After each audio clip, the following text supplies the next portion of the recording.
All right, so we're going to take a look at color, using color. One of the most important things you can do when you're working with Photoshop. There's a lot to learn about color though, and I want to break down some of the real basic things that you need to know about color itself and how you can use it in your work. All right, so the very first thing is let's look at this thing called a color wheel. And originally this was invented by Sir Isaac Newton back in the day. And it's basically the colors that come out of the rainbow. So if you look at this, it's very, very interesting.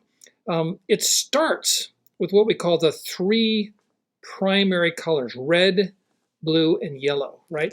These are the basic colors of which all other colors come from these three colors, right?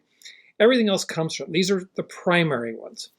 Now, what happens is if you mix two of the primary colors, you get what's called a secondary color. So you see here, if you mix red and yellow, you get orange, right?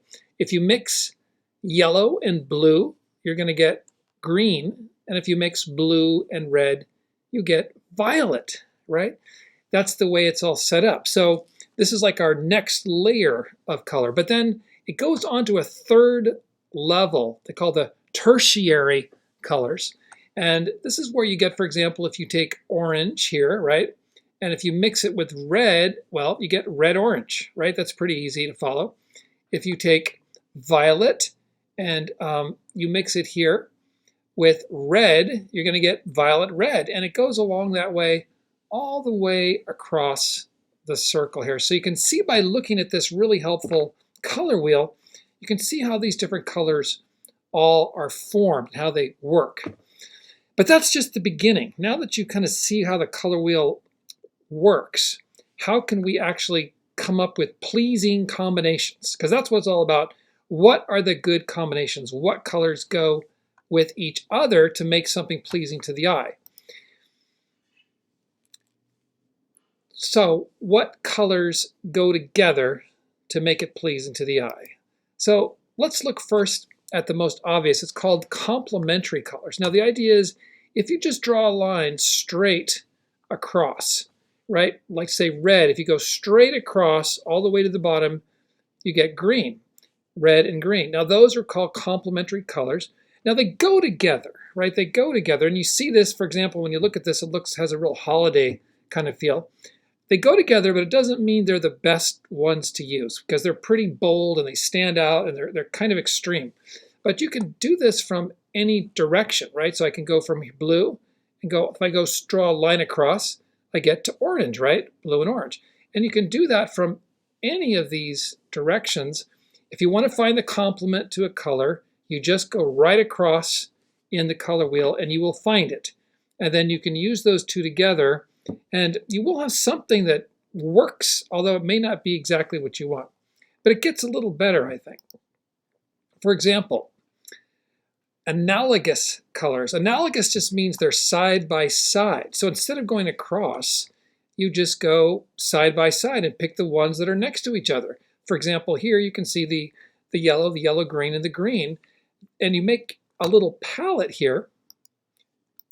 You make a little palette here of the colors side by side, and you get something that looks kind of cool, right?